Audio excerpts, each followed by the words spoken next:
Silk Road, a global path of trade and cultural exchange. The Silk Road was a trade route that was used by big empires like the Ottoman Empire. The Silk Road was one of the most important factors in the economy of empires. Today, we will explain what the Silk Road is, how it had a big impact on how empires grew and declined, and the history of the Silk Road. Let's begin. Firstly, let's talk about the history of the Silk Road. The Silk Road was a trade route that linked the Western world with the Middle East and Asia. It was important because the Silk Road was used to make trade between the Roman Empire and China and later between European kingdoms and China.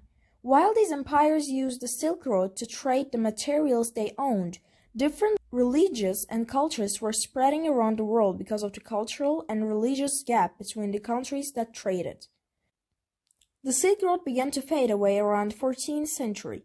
That happened because people started using sea routes, and the Mongol Empire, which helped protect the Silk Road, collapsed.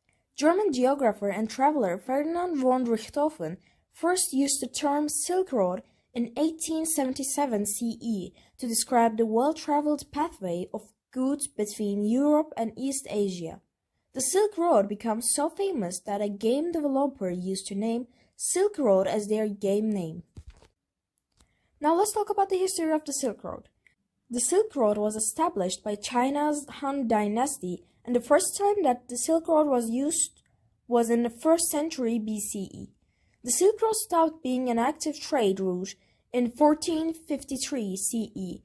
The trade market closed down because the Ottoman Empire stopped trade with the West. The Silk Road expanded around 6,437 kilometers all around the world, even across mountains and deserts like the Gobi Desert and the Pamir Mountains.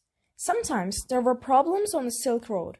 It wasn't always peaceful, and diseases like the Black Death spread along with the goods.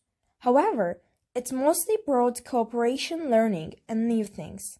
There were thieves at the Silk Road, and trades wanted to protect themselves, so joined together in caravans with camels or other pack animals. Over time, large inns called caravanserais were made for the traveling merchants so they could sleep and rest there. China was the main place that supplied silk to Europe, and the silk was used to make clothes for wealthy people. Most of the trade between Asia and Europe is to meet each other's needs. The Silk Road had a big impact on how empires grew and declined. Let's look at the 3 examples to understand this. The Han Dynasty became powerful thanks to the Silk Road. They expanded their land and built the Great Wall of China. However, when there were problems on the Silk Road, it caused economic difficulties for them. The Byzantine Empire, located in the middle of the Silk Road in Constantinople, became prosperous as a trading center. But when the Silk Road had issues like the Crusades, the Byzantine Empire's economy suffered.